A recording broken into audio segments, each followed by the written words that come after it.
Hello and welcome. It's time for your next installment of the Coalface Stories podcast. Inspirational, uplifting, and motivational stories from real people.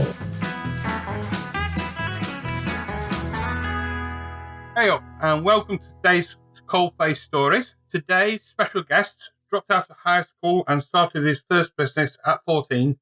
Then 4 years ago, he scrapped over 10 business projects and decided to focus on just one thing. Since then, Dylan has grown his digital marketing agency to over seven figures in annual revenue. He's also a firm believer that anybody can start and not only build their own digital agency, but create their ideal lifestyle and live their life with a purpose. So it gives me great pleasure to welcome Dylan Ogline to the Coalface Stories podcast. Did I get it right there, Dylan?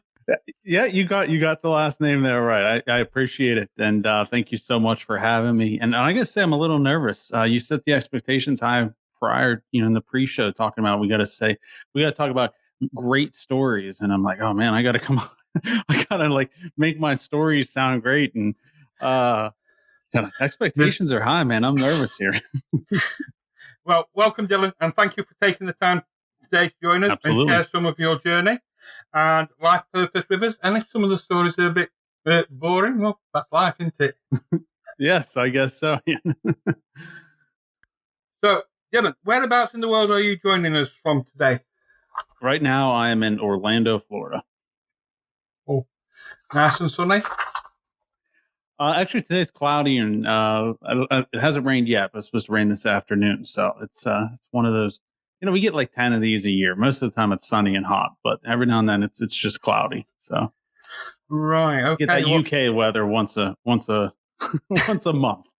All right, okay, yeah. Is it hurricane season yet, or is that coming?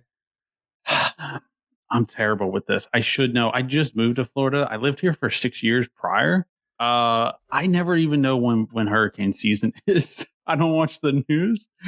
So if one of my neighbors aren't like, hey, it's coming, I'm like, I don't even notice that it's going on. So. That's probably the best way. Yeah, I figure it's much safer to not watch the news. And I figure if something bad's coming, somebody's gonna tell me, right? I mean, right? Definitely, yeah, definitely. So, even though you don't watch the news, have things finally settled down since the presidential election? Just so the listeners over here in the UK have context, we're recording this about 6 weeks after the election. And what's your take on the events that followed? It has been a dumpster fire shit show, to say the least. An absolute threat to our democracy and the world as a whole. I feel like have you ever seen the show House of Cards on Netflix? They made an older one, a UK version, I think in the 90s.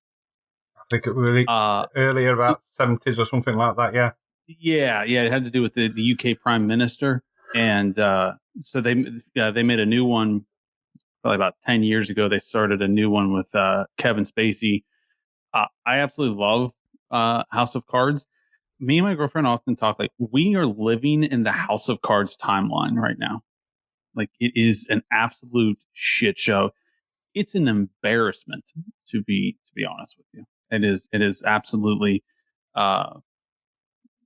it's beyond politics anymore. You're talking about people just throwing out baseless election fraud claims and being like, well, I saw this video on Facebook, and it's it's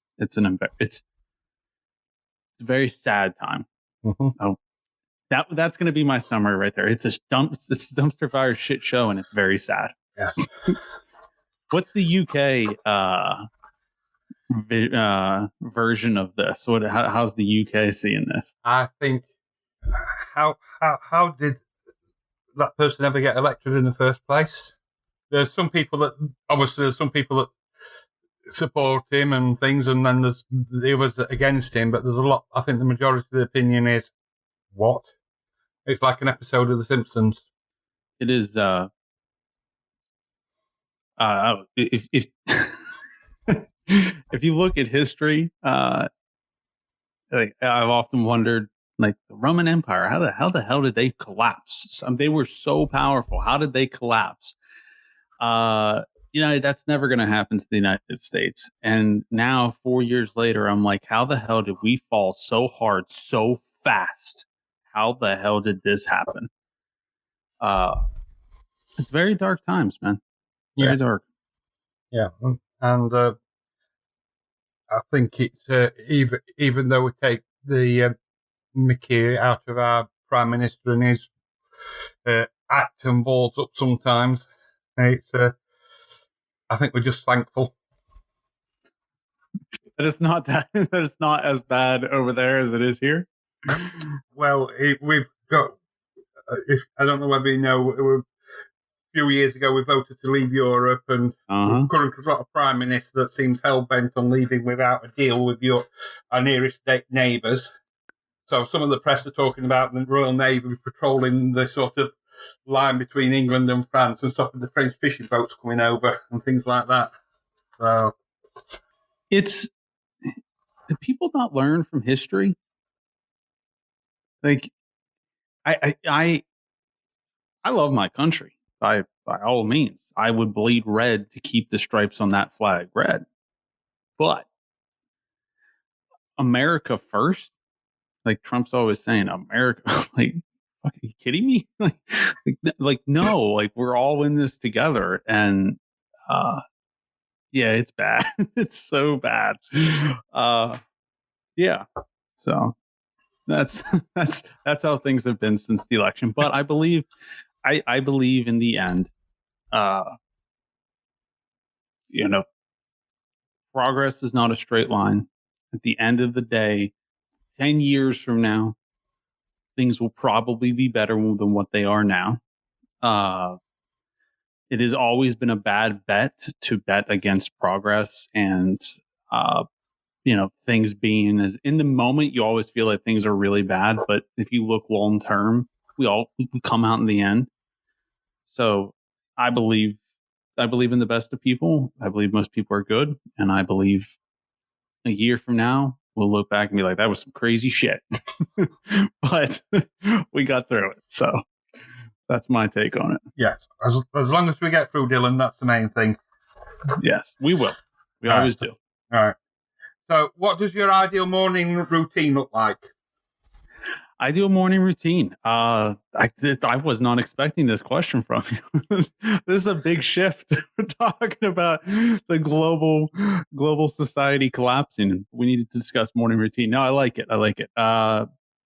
So morning routine for me. First thing, I get up, drink a bunch of water, and then I have the best part of my day, which is coffee with her in the morning, and so make her coffee, drink that coffee with her. Okay. It's all about the coffee. Listen, got to put that out there. It's all about the coffee.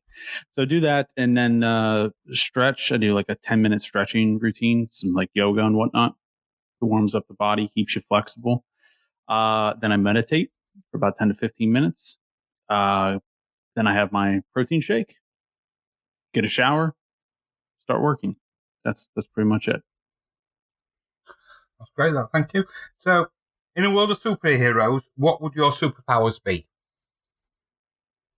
Wow. What would my superpowers be? I can choose a bunch. Go for it. Intelligence, like hyper intelligence. Lots of intelligence. That would be it. Because I feel if you're the smartest, I'll go with really really high end intelligence and an indestructible, can't be hurt, whatever that would be. There you go. Those are my great. two. Sounds great. So, if you could invite 3 amazing dinner guests, anyone throughout history, who would they be? 3 dinner guests. Barack Obama, FDR, and Abraham Lincoln. Yep. Yeah, I went all presidents route there. Damn, I did not expect that. Yes. So what would you hope the conversation would be about? How to these are really good questions, man. I like this.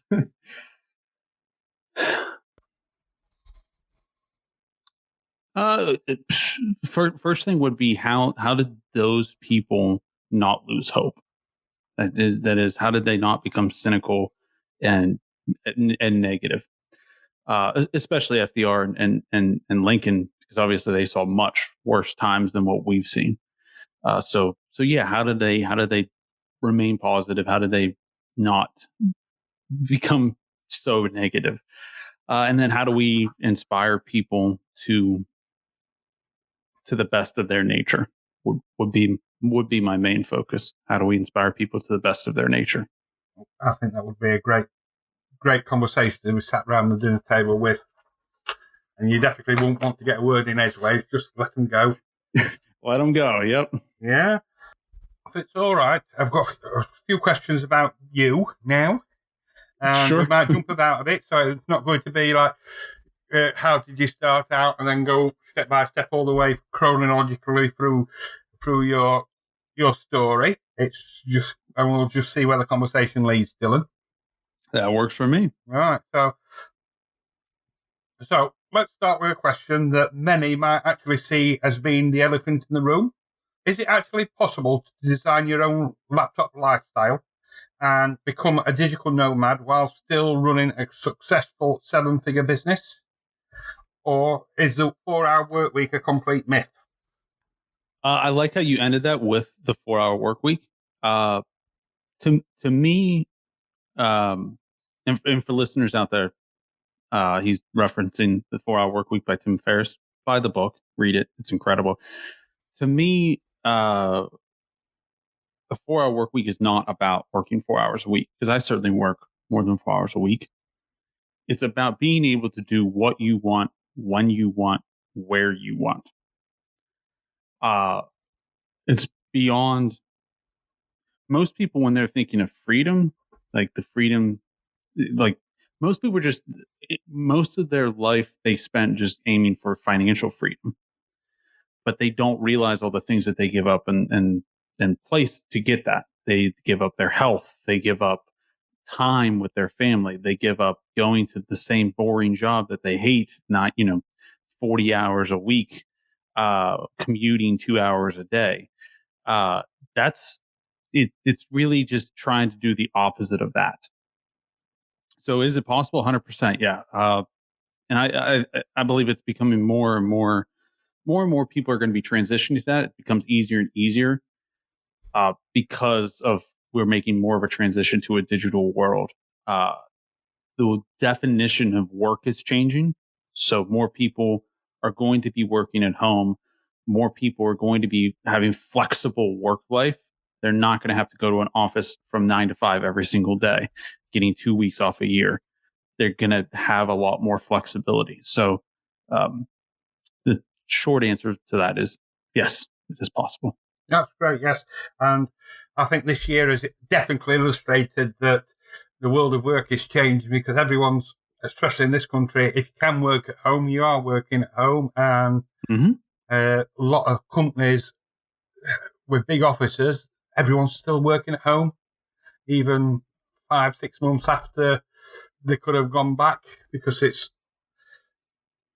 I think, some part of the reason people have enjoyed the actual freedom of being at home, and part of the reason is they're actually sometimes more productive being at home. There was certainly, prior to COVID,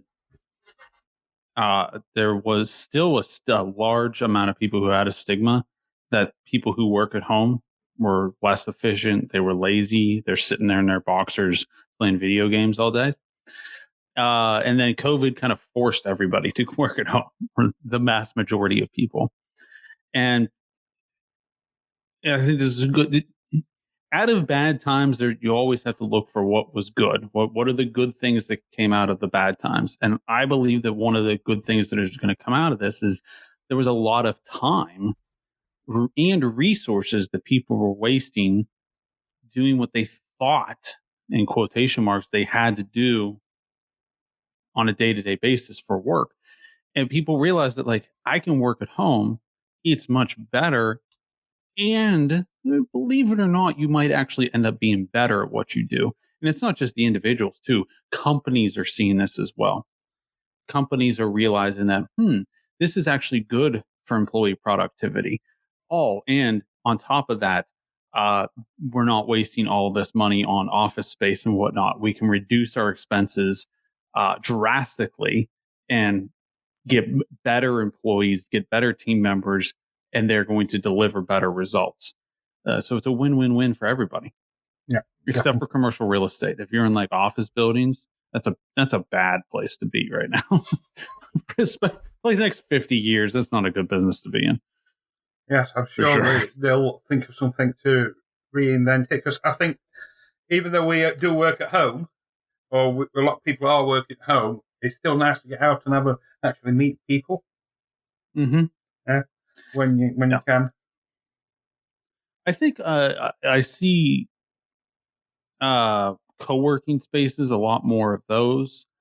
Obviously that industry has been exploding. Furthermore, that I go back 5 years ago, I was in like mastermind training program type things where it's like a group of like-minded people who are trying to make, get better at a specific industry and whatnot. That was like a rare breed even 3 years ago. Now, like, I talk to people all the time and they're like, oh, I'm in this mastermind group. And sometimes they're free, but a lot of people are paying to be around other folks. And we are social creatures. And if you can easily interact with people all over the world and get better and better at your whatever your job is, whatever you're working on, I think that's a positive. So I think there's definitely going to be more of that going forward. So I'm curious, with your experience of living the laptop lifestyle, has it been mainly a solo experience for you, or do you share your adventures when you finally get to travel with friends or a partner or a significant other? I have my girlfriend, and we've done a lot of traveling together. I think I've only taken maybe a handful of solo trips. Uh, at first, she really had a problem with flying across the ocean. She was terrified of that. But I eventually got her to Europe. I think we've been there 2 or 3 times so far. Once we were able to actually travel, and then I got her over that fear. So I prefer. I do like uh, the solo travel. I do like solo travel for sure. She prefers obviously to come with me. So uh, I see a blend of that going forward. Yeah, for sure. yeah, I think that's having a nice balance where you can just nip off for the other side of the world for a few weeks while you attend a conference, or go to somewhere that you and do something that you actually want to do off that big bucket list. I think it's really important that you can still work at the same time. Absolutely. For me, I have found that the solo trips I've done allow me to get better at work. So, like most, and this is just like the boomer generation and Gen X. Most people, when they're thinking of like, oh, he's going off to some exotic place, like I'm going there and I'm not working for like 2 weeks. And it's like, no, I still go there and like I work the entire time, as I normally would, but I'm around a culture. I'm doing things in that culture, experiencing that culture, and it's kind of like refreshing the mind. Uh, Once you're able to get to that level, makes you better at what you're doing. 100%. So, is it something you have to practice to get better at working well in different places? I I think if you are already like working at home and you have that commitment level, that dedication. I don't believe that when you travel you'll struggle with that. I think the first challenge is getting over the whole are you dedicated to do your work? And if you're already working at home, you probably took care of that. The second challenge is getting over the limiting belief that there's a limited amount of travel. So if back in the pre-COVID years, if I were to go somewhere and maybe I'm there for 2 weeks, if I'm not like I have to see everything in this 2 weeks because I'm never going to come back to this city. Like I know I will be back to the places that I liked. So I'm not concerned about missing something. And once you get over that hump and you're not always worried about missing something, then you can, a project came up and maybe I have to work today for 10 hours. No big deal. I'm working in Rome for 10 hours. Oh, wow. That's still cool, right? Oh, awesome. So, yeah. So you learn to, I think you very quickly adapt to it. Mm-hmm. Quality over the quantity and a lot better food. Yeah. You know what? I like UK breakfast. I got to say, you guys got good breakfast. Oh. I have not, other than like passing through airports. I don't think I haven't actually spent any time in the UK. So every time I think about going, it's winter, and I'm like, I'm not going in the middle of winter. That's for sure. And you'll have to pop over sometimes. We do have sun occasionally. It was my goal for 2020, pre-COVID, before that was even a word.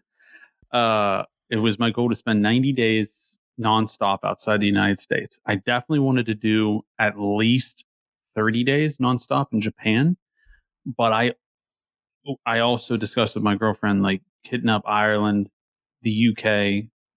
I really want to like rent a car and drive around Ireland for like a week. And I'll drive around the UK too. Mm-hmm. or man, I don't know the difference. Is Ireland considered part of the UK? No. Because you got Britain, you got UK, then you got England. Right. Okay. So we've got. It's so complicated.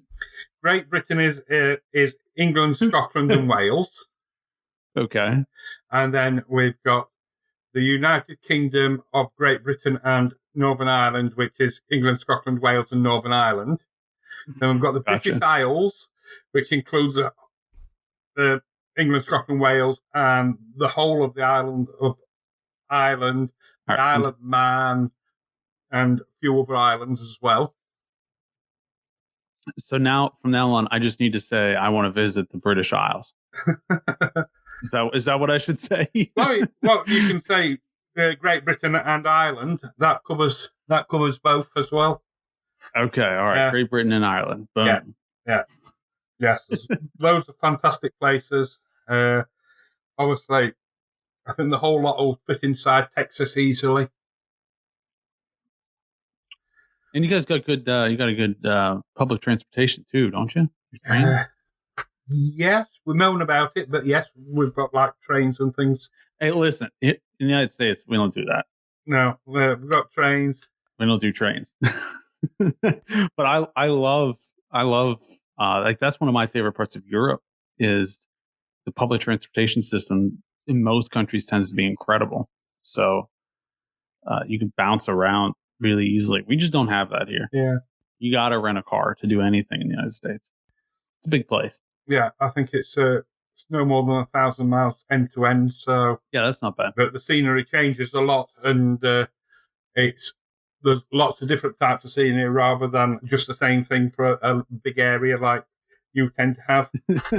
Yeah, I was talking to a friend of mine yesterday, or I think it was last week.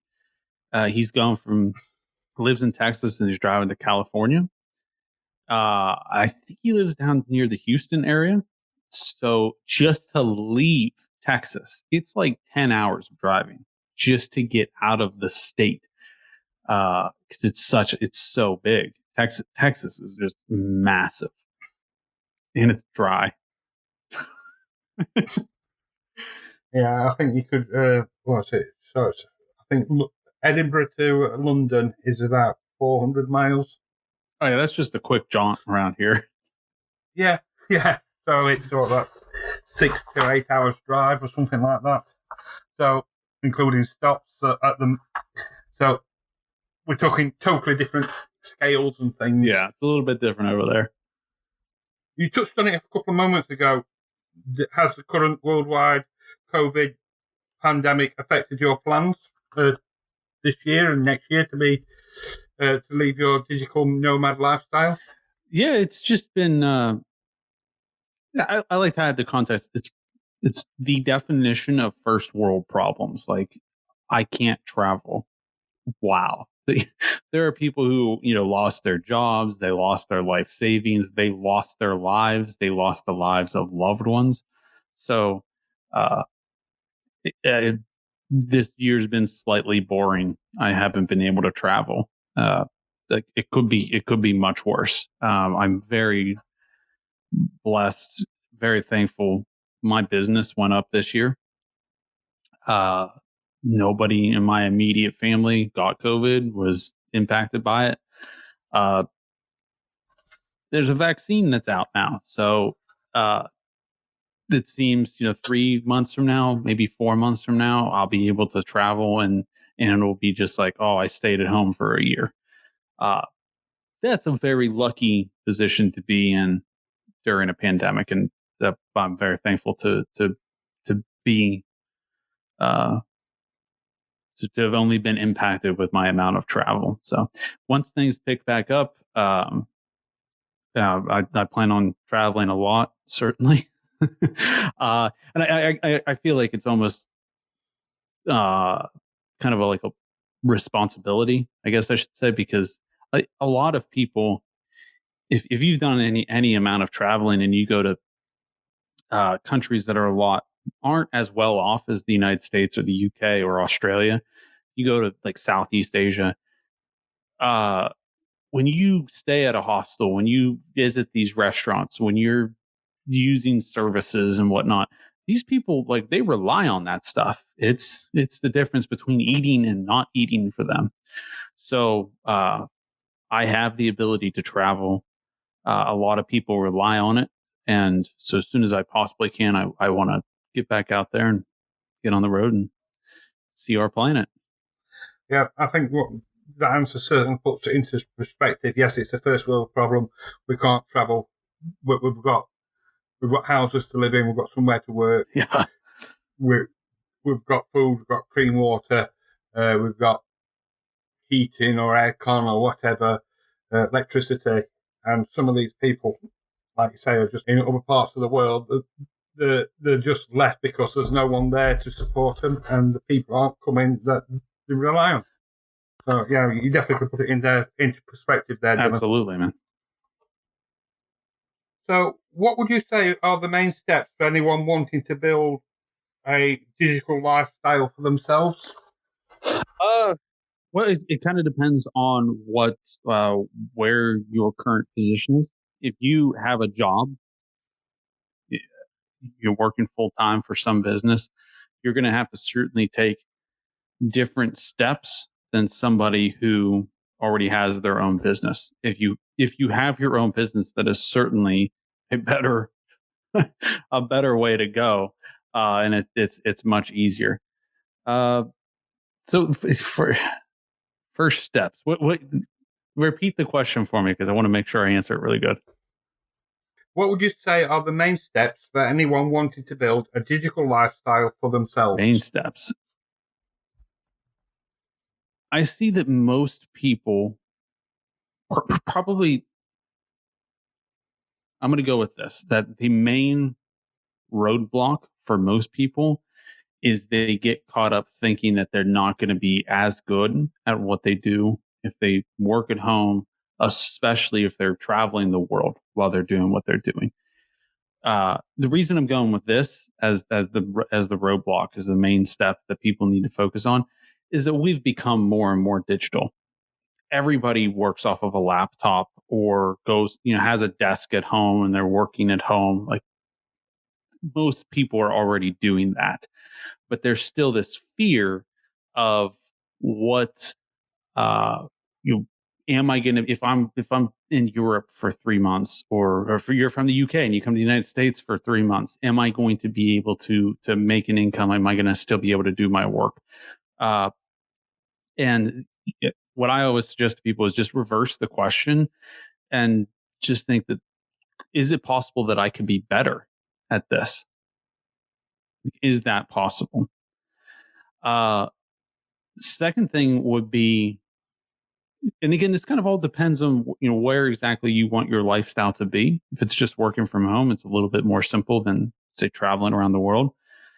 Uh, like a practice and exercise that I do is simply just asking, like, what's the worst that could happen?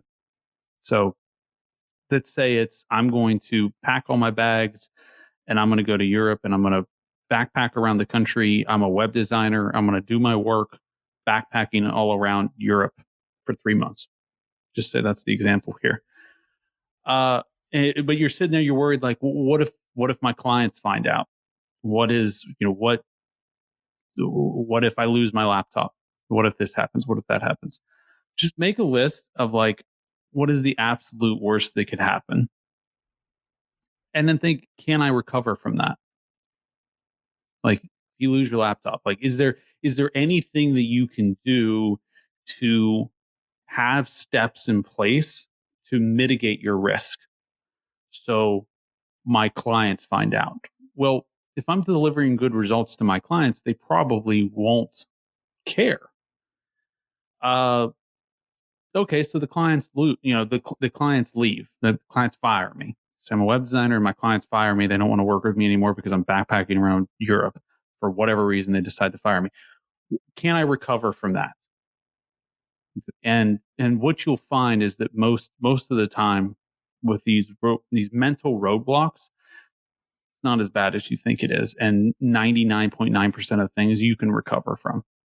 So probably not the answer you expected, but I think in my experience working with students, that is probably the biggest issue. Is it's all just mindset. Did that answer your question? I think it answers it in a different way, and I didn't expect you going so profound, but it's cool. Yes, yeah, and it's important to realise that, I think, like you say, that half the time we are the block. It's 99% of the time. I recognized that with myself, and I thought there was just something wrong with me. And then I started teaching other people. I started mentoring other people, and I realized, like, half shit. It's more than 99% of the shit that you're talking about. 99% of the problems you're talking about. It's all just mental roadblock. The buzzword these days in online education is mindset, mindset, mindset. And people are like, "Oh, that's like scammy talk, dude." It's it's so true. I can't begin to tell you the financial, because people just focus on the financial stuff. The financial rewards that have come to me by just simply focusing on mindset. So, to me, it's mission critical. Yep, that's great. So once they've got over the mindset issue, Sure.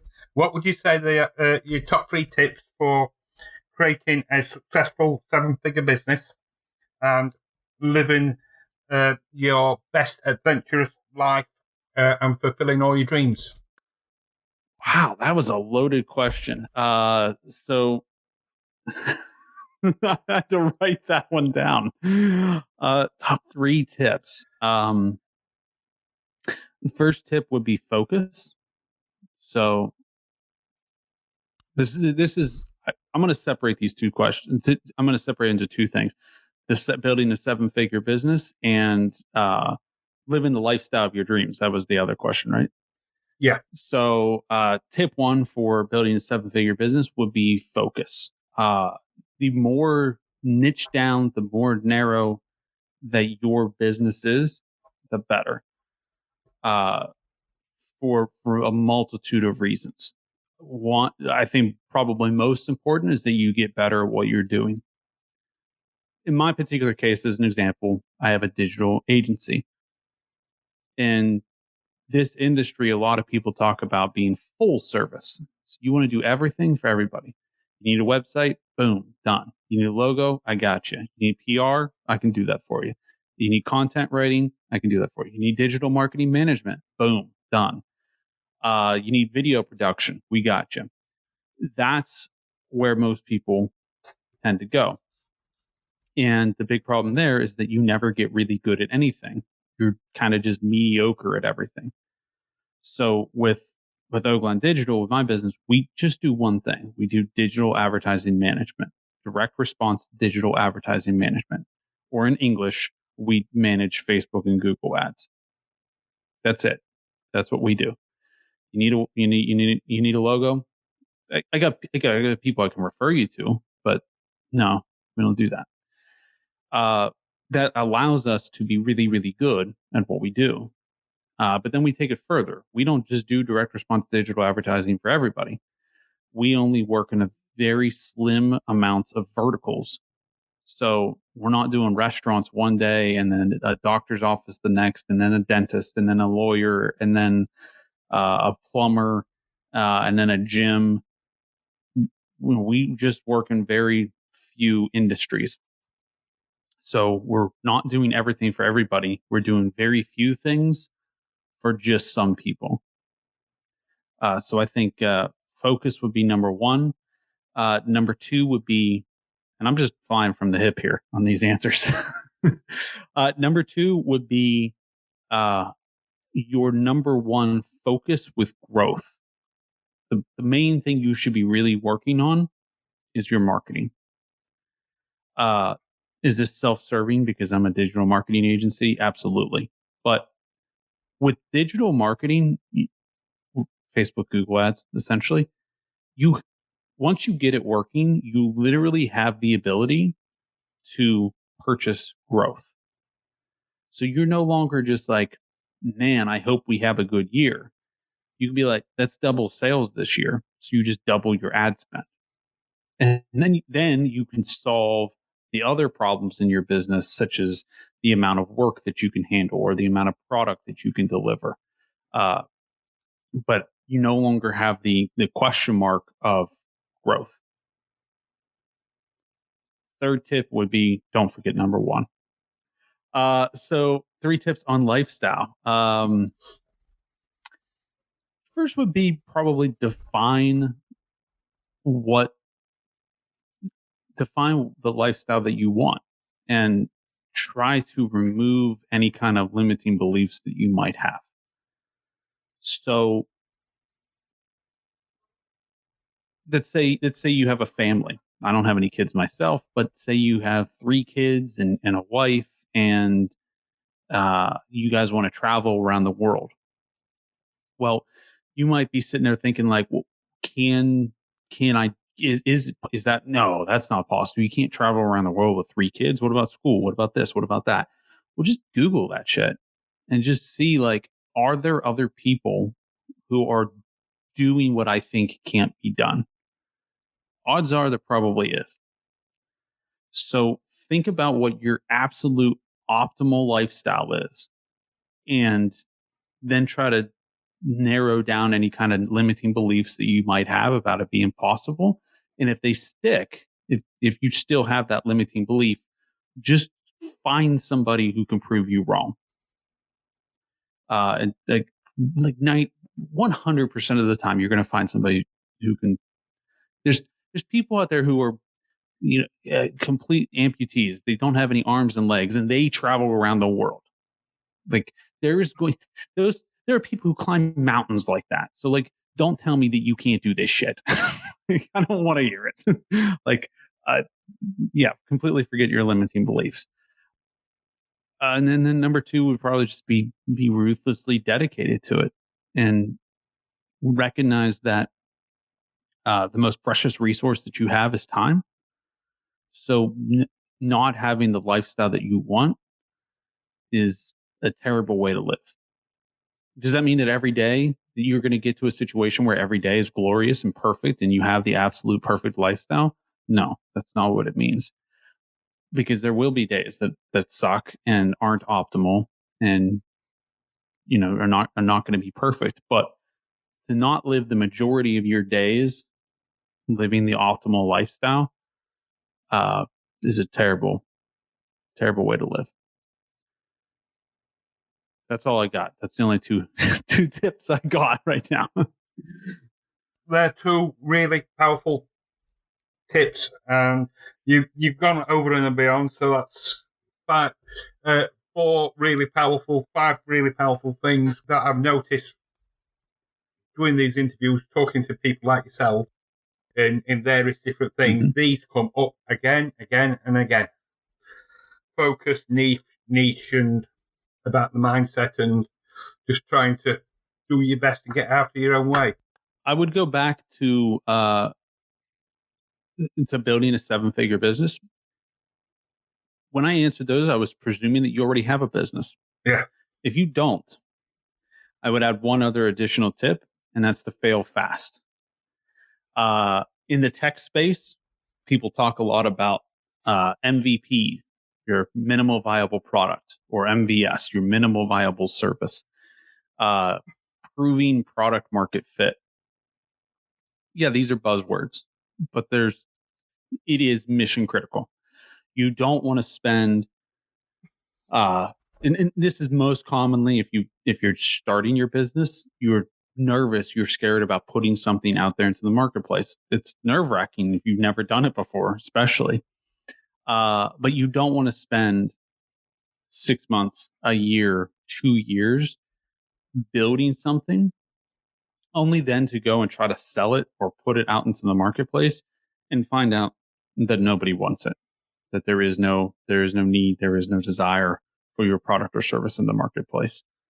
So as quickly as possible, try to sell whatever it is that you're building.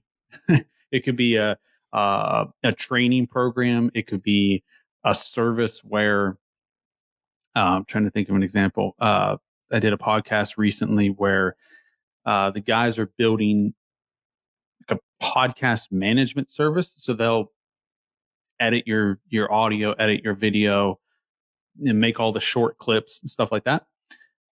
They haven't sold it yet. They're like, we need all this money and we're spending all this time building it out. And I'm like, no, like stop what you're doing. Do you have your ideal client? And they're like, yeah, like a podcast between this and this size, blah, blah, blah. And I'm like, tonight, go sell those people. Go to them and be like, I have this product or service, or I have this service. Are you interested in it? And don't just ask people if they're interested in it and bank on the yes, because people will lie to you. People are very nice and they will be like, oh yeah, that's a good idea. Yeah, sure. I could use that service. Actually get somebody to give you money. Like get a credit card or get a check. Like that is proof of product market fit when somebody actually hands you money. And the natural reaction is always like, well, what happens if I don't end up building it or I can't build it? You give them the money back and you profusely apologize. We're not scamming people here. And be upfront. Yeah, if you have like a training program, you're building some education program online, like I have. Just be like, I'm selling people into the program now. We don't start until January 10th. That's when we start the program. If you don't build it before January 10th, refund them. Just be like, happened. Here's your money back. I'm really sorry. I will give you free access in the future or something. That alone is okay. At least you've proven product market fit. So again, in this advice is very much so for people who are just starting out. Oh yeah, that is so key. One of the biggest lies that people believe about being an entrepreneur is build it and they will come. It's sell it, then build it, like you just said. Yes, 100%. And it's counterintuitive, but you don't want to You don't want to waste time. And it also, most people know what pivoting is. You're switching, changing your angle, switching who you're selling to or your product or service. If you spent 2 years building out your product and then you go to sell it and you realize, oh, the market doesn't want it, it actually wants this, it's going to be extremely painful for you to change and go in a different direction. But if on day one you went to sell it, or week one you went to sell it, and you found out that the market wanted a different version, you just quickly change your landing page, you change your direction, and boom, you're good to go. A very good example of this is I was working with a writer recently, and she was creating a training program, a course.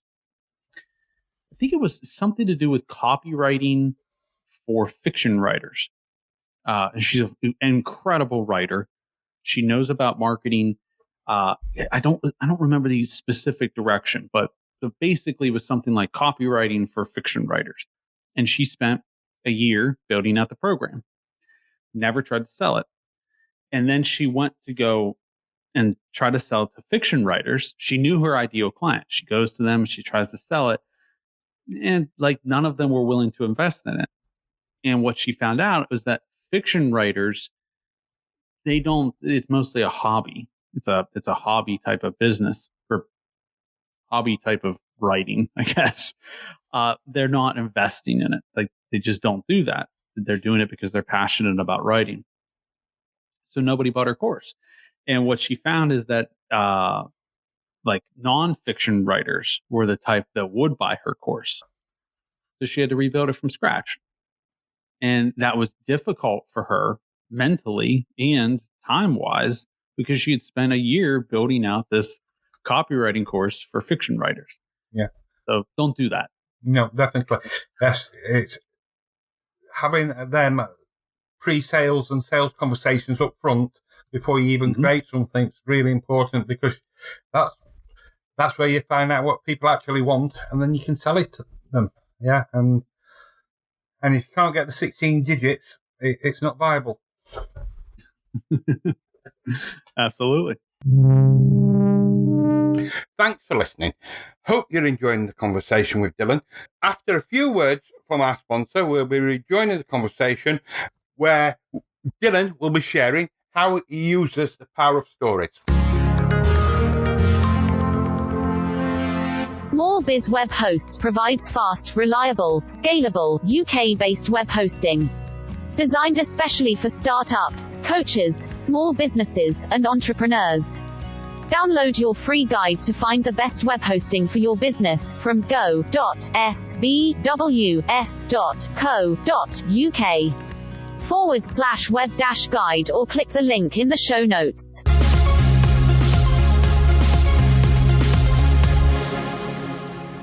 Do you actually use stories in your work when you're teaching people? Do I use stories like the writer? Yeah. 100%. Yeah. 100%. Yeah. You put stories and examples into your course and content when you're mentoring and helping people. Do you use unleash the power of the story? Absolutely. Yeah. I think that is probably the best. If you have a story element to it, for me, I find the most powerful is when it's a personal story. When I'm teaching somebody and I'm like, don't do that shit because I was an idiot and I did it. I think that's probably the most powerful version. But sometimes sometimes I have to go in the direction of like, I was lucky not to make that mistake because my personality didn't set me up for it. So here's a story of somebody else. But if you can use a story when teaching somebody, that's the most powerful thing you can do. I think we come to realize that stories are so powerful, and it's one of the ways we actually remember things, and it's built into us. And you can relate to it. That's why you can, you will subconsciously find, when hearing the story, you will find certain things to relate to. And then you can envision, it's empathy. You can envision yourself in that person's shoes and that feeling of being in that person's shoes, that's how you remember the lesson. So the extremely powerful tool. So back when you were considering dropping out of high school, what was your vision? What did you plan to do with your life? So it's a good question. I have to give a little bit of backstory Cool. so you can understand the context. So prior to dropping out so I come from a really small, rural, low income town. And the goal was to get out. I didn't want to be poor. And prior to getting into business, my way out was hockey. That was not very good. I never could have gone pro, but it was, I wanted to go to college, and my parents paying for college was just out of the question. So for me, it was like, if I focus on hockey and I get as good as I can, maybe I can get a scholarship into, I'm not going to get a scholarship to Harvard, but maybe I can get a scholarship to, like, such and such Division III small, no name, terrible school, but at least I can get an education and I can get somewhere with my life. And long story short, I started to realize that I was starting to think about business. Like, all these things happened at the same time. Like, it was like a perfect storm almost. I was starting to think about business, and I was like, maybe I want to go and get my MBA or something like that. Which is, for you UK folks, is a master's in business administration. I was thinking about that, and I was starting to realize that the people who had an edge in hockey, the common theme, the similarity, was that they all started early. So I started playing when I was like 10 or 11. They started playing when they were like 3 or 4 or 5. Like, that 5 years difference at that age is a colossal difference. And that's why they were so much better than me. And I realized, like, okay, so I'm not going to Harvard. I'm not getting my MBA from Harvard. My best bet is a scholarship, which is a long shot, getting into a average school, going to school for a long time, and then maybe I'll be able to get a good job after that. But what if I could somehow get that early start on business, like all these players who are so much better than me? So that the connection I made was, if I start now in business, in 10 years, when everybody's getting out of college and they're starting their first business, or they're starting to get into the business world, I'll be 10 years ahead of them. So it's not going to be easy. It's going to be painful, but I will be way ahead of everybody. So that's why I decided to go in that direction. And it's paid off. Like, I'm 31. I've been self-employed. I've had my own business. I have 17 years of business experience. I'm 31. Like, that's that's weird. But that's only because I took that leap of faith and decided that that was the advantage I could have, is an experience advantage. So did that answer your question? Yes, it did, and very powerful realization at that age that to be world class, you needed to get the miles or whatever, get the actually be out there and doing things. It's in the sports world, like, they said, become like incredible at something, to become a master, you need to spend 10,000 hours on it. You need to shoot the basketball 10,000 hours. You need to play hockey for 10,000 hours. Whatever your sport is. And I realized at that age that I could start my 10,000 hours 10 years earlier than everybody else. And that's, like I said, now I'm 31 and I got 17 years of experience. So that's all because, I was absolutely insane, out of my mind, rebellious, and so stupid. That's what gave me the edge. Yes, I think it's very important that you've realised that you were driven to actually get ahead and make a difference in your life, rather than just settling for what everyone else in your community seem to settle for. So, hats off to you, Dylan. Well, thank you. Thank you. I appreciate that. At that stage when you were wanting to get ahead, did you have any idea that your journey would lead to where you are now? Absolutely not. Not in the slightest. The only element was even when I started in business, I would actually, the education and the teaching people, that element, at that age, I thought about my two kind of, I'd probably say three ideas for kind of where I wanted to go in my life was business, or coaching, or slash teaching. The problem was, as I mentioned, that whole I didn't want to be poor factor. uh, Teachers typically don't make a lot of money. And coaches, for me, where my coaching, where I kind of thought I would go if I went down that route, was like teaching amateur hockey or coaching amateur hockey, excuse me. They don't make any money either. And for me, the reason, I had a desire for that because I had incredible teachers, incredible mentors, incredible coaches.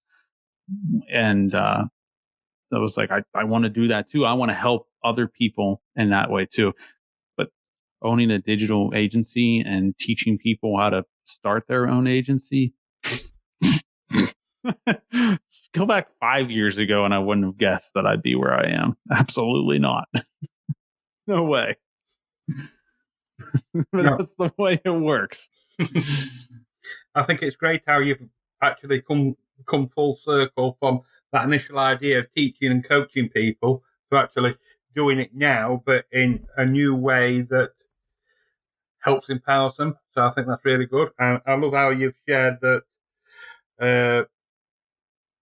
that people's journeys seldom in a straight line. They experience twists, turns, ups, downs, and as you said earlier, people often fail on the way and on the way to finding the success. So I thank you for actually highlighting that and sharing that. Oh, I think for those of you will fail far more than you will succeed. But I that's just the process. A good analogy that I have used to with students to teach them is because it's just something that people can relate to and they have knowledge of it, is golf. As silly as that might sound, where with golf, like say you shoot 18 holes, only 18 of your shots are going to end up going in the hole, right? It might take you 100 strokes to get those 18 in the hole, but you're constantly correcting, you're taking a shot straight at the hole, but it might go over here. So then you need to course correct over here, and you need to just keep adjusting your course. And like 75-80% of your shots aren't going to go in the hole, but eventually a few will. Again, silly analogy, but that course correction element I found a lot of people can relate to. But the main takeaway needs to be is that you're going to fail way more than what you're going to succeed. There's no doubt about it. But you can't, you don't, and it's not just like certain business ideas. It's everything. We talked about marketing. The first ad you ever write is probably going to be bad. If you want to start a YouTube channel, the first video you put up is probably going to be bad. You want to start a podcast, your first episode is probably going to suck. And that's okay. That's part of the process. You need to realize that, and realize that when you're comparing yourself to other people, look at that podcast example. You want to start a podcast and you're looking at Joe Rogan and his episodes and the number of viewers that he gets and all that stuff and the quality. Realize that he's like on iteration 1600. Like, you're not watching his first episode. You're watching the 1600th episode. When you're seeing an ad on Facebook, you are looking at this like the 30th version of that ad. When you're watching somebody's YouTube video, you're watching the 50th video that they put out. And the only way that you can get to that 50th iteration or that 1000th iteration is to put out the first and realize that it's going to suck. It's going to be terrible, but that's part of the climb is that first step. Does that answer? I don't even know what the question. I don't even know where I was going perfect with that. Answer. Yes, that was a perfect answer. And yes, I think the bit about failing more than you succeed is important. And I think the real trick is to fail small, fail fast, and then so you can build bigger successes. Absolutely. And most everybody I know that has any kind of success, whether most people just think of financial success, whether it's relationship success or financial success, let's go with that. Most of the time, it wasn't. You were to ask that person prior, like, is this what's going to be successful? The answer was probably no. Like, that's not what I would end up doing. You randomly meet the girl or you randomly meet the guy. That's how you get the good relationship. You don't plan that shit. It's the same thing with business. You don't. If you would have talked to me 6 years ago and been like, you're going to own a digital marketing agency and an education company, I'd be like, oh shit. That's where it is. And a lot of it is just taking a shot, and sometimes you get something that works and you just run with it, and you realize, I'm on to something, and you just take it and you run with it. And everybody I know that has had business success, that's how it happened. They were trying a few different things. They failed a bunch, and then they got something, and they're like, oh, I got a hit, and they just ran with it. So it's part of the process. Yeah. Thank you very much for that, Dylan. That was very insightful. So I'm conscious of time because I know you've got something else. So I'll start to wrap up the questions. So what is a question you would love to answer, but no one's ever asked you? Oh, man. Let me tell you, going into this show, these are some really good questions, some thought-provoking questions. I got nothing, unfortunately. I'm going to bomb on this question. I don't have an answer for you right now. You know what? No, I want to go with this. How do we solve the healthcare crisis in the United States? How do we solve the healthcare crisis? Nobody has ever asked me that. Right. Okay. So what would the answer be then, Dylan? Oh man, you really put me on the spot. Man. Compassion. We need to be look at the UK. And if you're sick there, what do? You go to the doctor. Why is that such a earth-shattering idea in the United States? For some unconceivable reason, we are just convinced that compassion makes us weak or something. So yeah, I think just generally, most people just focus on the policy. I focus more on the general idea of the lack of compassion that we have, which I know you're from the UK. You can't even relate to this. Here, Go ahead. What were you going to say? I would say it blows my mind. A friend of mine, she lives. Parents live in Florida, so a few months ago, her mum had a stroke and had to be rushed into intensive care. And she shared the enormity of some of the, like what the ambulance charge, like £10,000 for half a mile or something like that. $10,000, sorry, for half a mile, and the cost of the treatment in ICU for so many days. And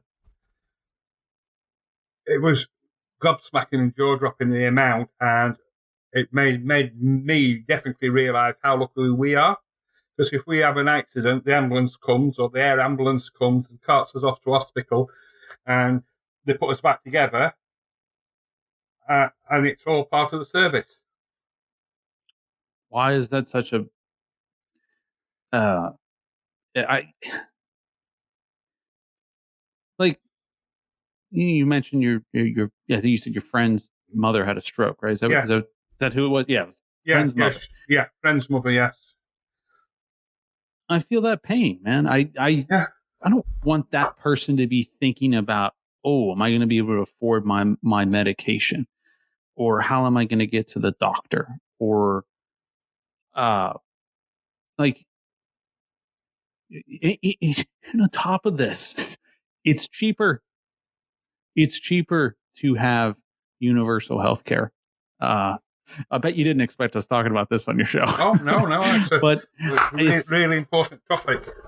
It's the cost is lower, the quality of care is better.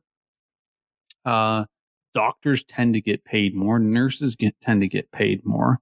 It's all the waste, and it's a pound. What is it? An ounce of prevention is worth a pound of cure. There's so many cases, which I'm not a doctor, so I don't know all the situations, but there's so many diseases.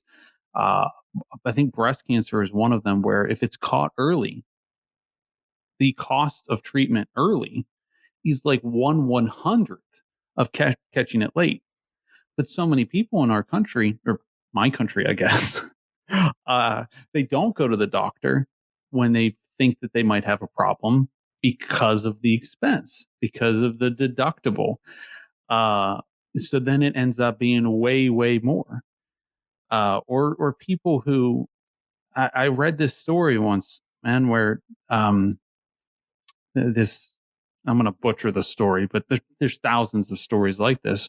The guy was lost his job, and most people in the United States, they get their healthcare through their employer. And he lost his job, had worked there for like 20, 30 years, something like that. It was a manufacturing style job. And his son needed a liver transplant or something along those lines. And he's talking about, he's like, how am I going to, I can't afford it. I mean, I would liquidate everything. I'd sell the house. I'd sell my shirt. I'd sell my clothes. I'd sell my car. I would liquidate everything I have and borrow as much as I can and work until I die to get my son this liver transplant. But that's still not going to be enough. I remember reading that story, man, and I teared up. And I'm like, why the fuck are we doing this to people in this country? When it's cheaper, it's better quality care.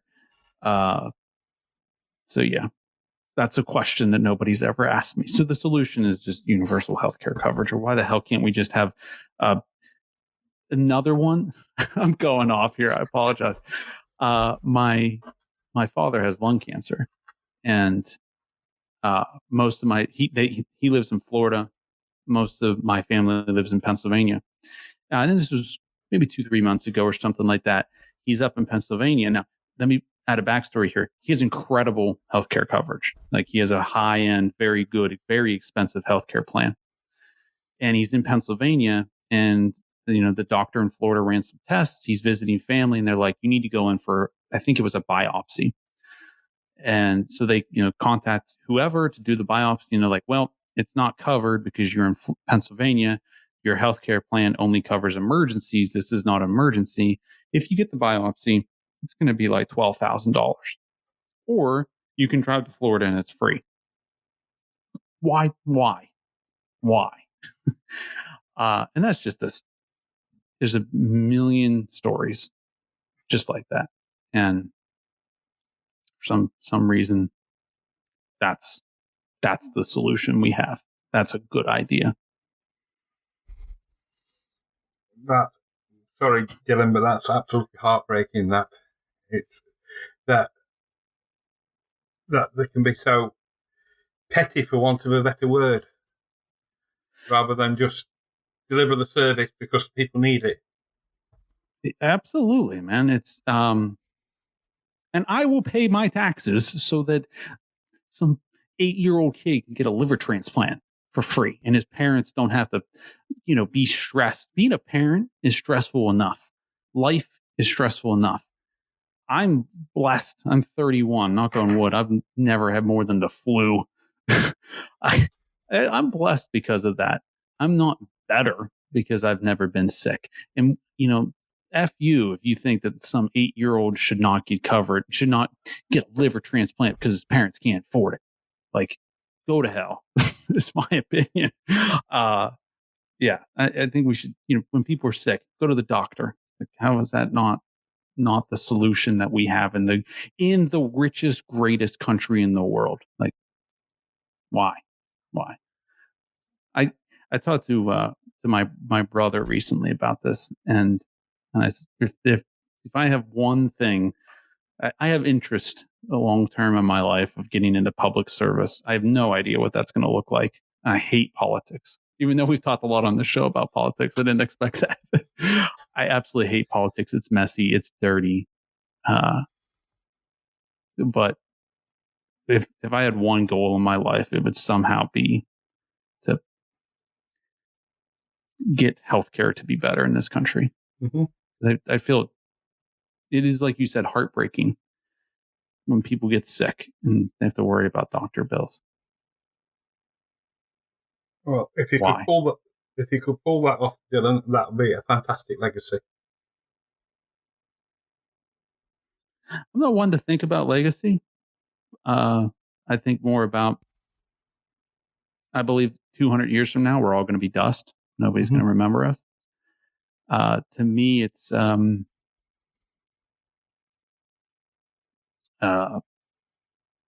I believe the purpose of life is to take the luck that you've been handed, run with it as far as you can, and then try to sprinkle that around and try to make the lives of others better. So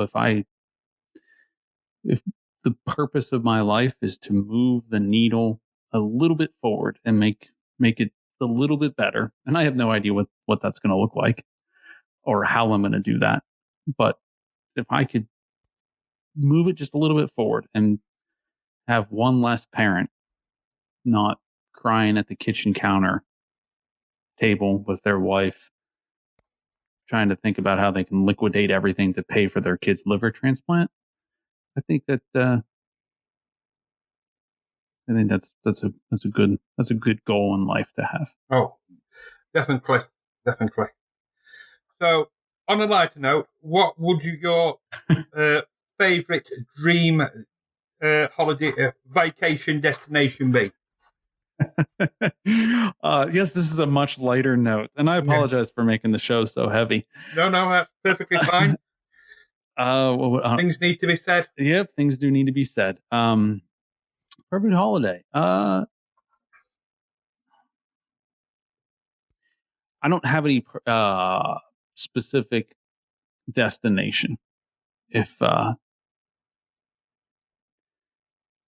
I don't like to think of travel this way because to me that's putting too much pressure on it. Because if I go somewhere and I don't like it, it's like, no big deal. This isn't the only travel I'm going to do this year. Or I try not to think of travel in a limited direction or in a limited availability, I should say. So,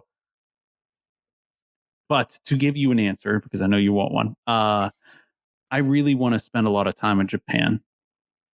So that would be my answer. Right now, I want to go and I want to spend a good amount of time in Japan, really immerse myself in that culture, and see this beautiful country and see more of it. Mm-hmm. That's my answer. Yes. Japan's definitely on my list. The both sides of Japan, the absolute craziness of it, and the traditional side as well. I think you've got to experience both if you go. Absolutely. Right. So let's start to wrap up. So, as you know, Dylan, this podcast is called Coalface Stories. Mm-hmm. What does the term "working at the coalface" mean to you? I have absolutely no idea. To be honest with you, when we booked this, I was like, why is it called Coalface Stories? I don't know. Please give me the backstory so I can answer that.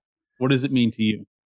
Right. Okay. So it a name came out of where I live is the heart of the Yorkshire coalfield, and it was where 30 odd years ago they had a year-long miners' strike, and it actually started just down the road, about half a mile away. And so that was one thing, and then the other thing was the realisation of the power of stories, and then this term sort of working at the coalface, which means to me is like, as we said in the preamble, is like getting out there and getting shit done. Whether you are actually doing the basic manual work yourself, or you are doing things in the role that you probably have moved into now as a CEO or a trainer in getting people, is making everything work, doing your own specialist thing. That's what it means to me. Does that make sense? In a way, yeah. I think I caught on there. So what? You give me the question again? Right. Okay. So, what does the term "working at the coalface" mean to you? So to translate that, what does getting shit done mean to me? Yeah, that'll do. Yeah. Getting shit done mean to me. I'm going to give a really cliched answer. I'm going to go with helping people. That's so cliched. Yeah, I'm going to go with that. I think for me, it's gotten to the point where to me, getting shit done is doing the best I can to help people. That's brilliant. Thank you. My terrible answer, no, but that's my answer. Profound answer. Very profound. How can people find you, Dylan, and connect with you if you like, online and on the various social media platforms?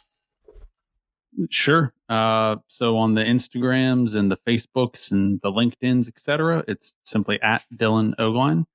If you're interested in the training program, it's sold through my personal website, which is dylanogline.com.